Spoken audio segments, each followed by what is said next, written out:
Hello and welcome back. I'm Scott Fisher, Managing Editor for Homegrounds, your source for everything coffee on the web. If you just watched our unboxing video, I've got the Beach Party, which I just love it.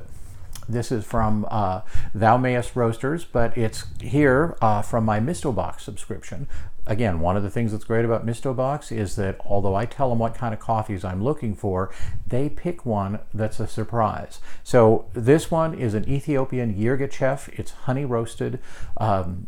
It smelled unbelievable when I brewed it. I did the classic SCAA golden ratio, 33 grams of coffee for 600 milliliters of water. That's the 55 grams per liter ratio. I can't wait. It smelled so good. In addition to all of the cocoa and walnut and components that we had, I also got a little bit of cinnamon just from the bloom. So let's take a look.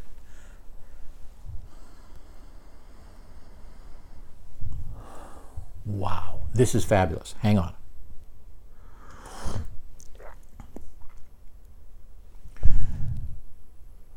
Okay, this has elements of exotic hardwood that I love from a medium to a lighter roasted coffee. On top of that, it does have very light, graceful elements.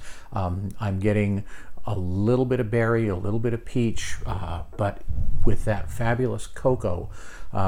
It's a reminder that the word mocha, which these days means a coffee with chocolate in it, originally came from Ethiopian beans that were processed through the Red Sea port of Mocha.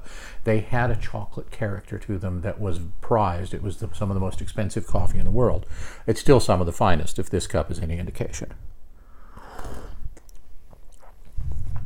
There's a hint of the residual sweetness in the finish. It's not as overpoweringly blueberry as a lot of Ethiopians. Sometimes it can be too much. It sounds like, you know, you'll take a sip of it and you'll think that somebody has just dunked blueberry syrup or blueberry jam into your coffee cup. This isn't that, but there is that delicate fruitiness. This is one of the most balanced cups of Ethiopian I can recall.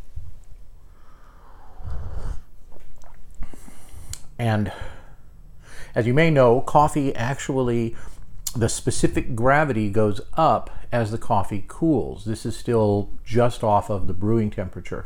When the specific gravity goes up, the coffee's mouthfeel is enhanced and the flavors start to come out. So I'm going to savor this over the next several minutes. You don't have to watch me. Just, check us out on the web. That's homegrounds.co. And again, I'm Scott Fisher, Managing Editor. How do you take your coffee?